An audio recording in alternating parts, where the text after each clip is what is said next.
बिस्मिल्लाहिर्रहमानिर्रहीम। अस्सलामुअलैकुम दोस्तों, क्या हाल चाल हैं। मैं उम्मीद करता हूं कि मेरे तमाम दोस्त खैरियत से होंगे। मैं तारक चौधरी और आप देख रहे हैं मुझे Aziz cattle farm and fly centre Hasalpur से।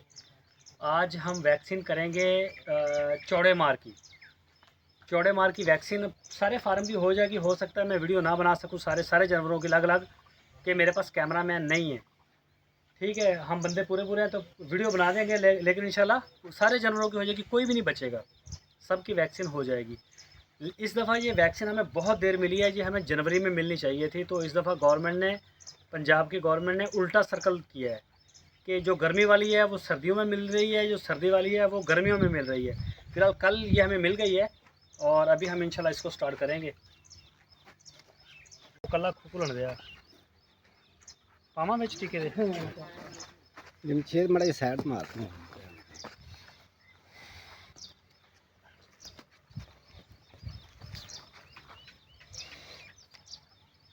ये 2 सीसी ज़ेरा जल्द ये लगेगी। चलो भी बनी हो, जल्दी आओ, सीधा खींच लो।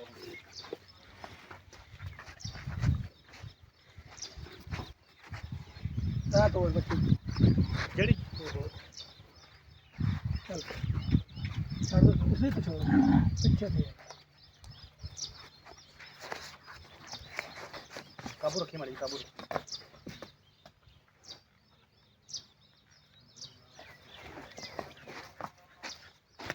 सॉरी भाई, खोला नहीं चल कोई नहीं।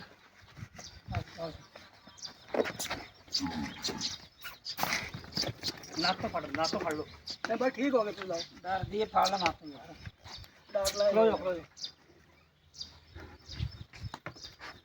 हक लो, छाड़ दे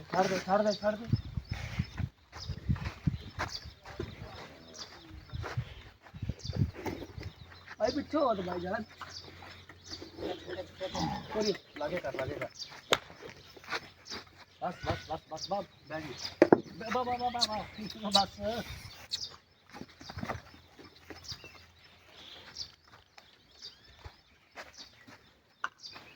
तुर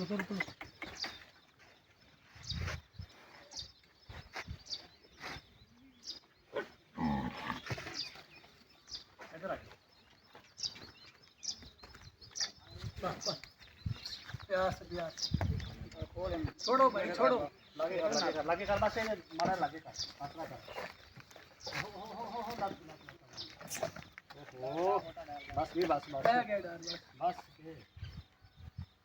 छाड़ दियो। और भाई तो पैसे थले भाई तो बस अदनान साहब। हाँ जी,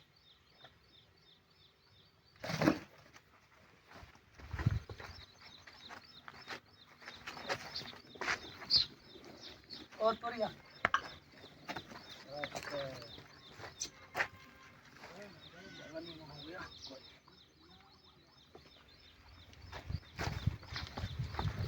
बढ़िया।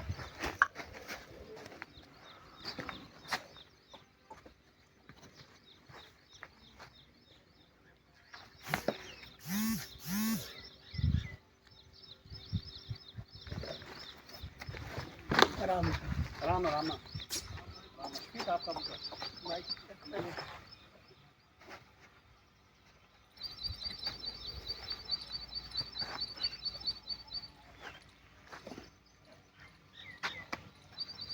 बस मरा हंसना करना छाड़ दे बंद ही था ही बजा बोले कोई भी नहीं तोरो तोरो चल आजा लगे अशरा बस चिकन दो मरा यार, बंद कर दो।